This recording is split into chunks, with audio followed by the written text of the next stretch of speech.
Emotional safety ഉള്ള ഒരു റിലേഷൻഷിപ്പിലാണോ തിരിച്ചറിയാൻ സഹായിക്കുന്ന ചില ലക്ഷണങ്ങളാണ് ഇന്നത്തെ വീഡിയോയിൽ. നമ്പർ 1 എന്ന് പറയുന്നത് നമ്മുടെ പാർട്ട്ണറുടെ പ്രസൻസിൽ നമ്മൾ വളരെ കംഫർട്ടബിൾ ആണ് എന്ന് നമുക്ക് തോന്നുന്നുണ്ടെങ്കിൽ.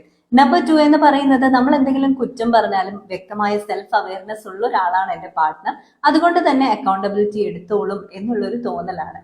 നമ്പർ 3 എന്ന് പറയുന്നത് ഒരു ഹെൽത്തി ആയിട്ടുള്ള റിലേഷൻഷിപ്പിന് വേണ്ടി രണ്ടുപേരും എഫേർട്ട് എടുക്കുന്നുണ്ട് എന്ന് മനസ്സിലാക്കുന്നുണ്ടെങ്കിൽ. നമ്പർ 4 എന്ന് പറയുന്നത് കോൺഫ്ലിക്റ്റ് വളരെ കുറച്ചേ ഉള്ളൂ, ഒരുപാട് സമയം നമുക്ക് സ്നേഹിക്കാൻ കിട്ടുന്നുണ്ടെങ്കിൽ. നമ്പർ 5 എന്ന് പറയുന്നത് കോൺഫ്ലിക്റ്റ് നടക്കുമ്പോൾ നമ്മൾ ഘോരം ആർഗ്യുമെന്റ് ഒക്കെ പറയാറുണ്ട് അല്ലെ, അങ്ങനെയാണെങ്കിൽ പോലും ആ ആർഗ്യുമെന്റിലും വളരെ റെസ്പെക്ട്ഫുൾ ആയിട്ട് നമ്മളെ ട്രീറ്റ് ചെയ്യുന്നുണ്ടെങ്കിൽ തീർച്ചയായിട്ടും ഇമോഷണലി സേഫ് ആയിട്ടുള്ള ഒരു റിലേഷൻഷിപ്പിലാണ് നമ്മൾ നിൽക്കുന്നത്. മേജർ ആയിട്ടും വളരെ കോമൺ ആയിട്ടും നമുക്ക് തിരിച്ചറിയാൻ പറ്റുന്ന ചില ലക്ഷണങ്ങളാണ് ഈ ഒരു വീഡിയോയിൽ പറഞ്ഞിട്ടുള്ളത്. ഇമോഷണൽ സേഫ്റ്റി റിലേഷൻഷിപ്പിന്റെ ഏറ്റവും ഇമ്പോർട്ടന്റ് ആയിട്ടുള്ള ഒരു ആസ്പെക്ട് ആണ്. അതുണ്ടെങ്കിൽ മാത്രമേ മനോഹരമായി നമുക്ക് ജീവിച്ചു പോകാനായിട്ട് സാധിക്കുകയുള്ളൂ അല്ലെ. U deserve A positive life.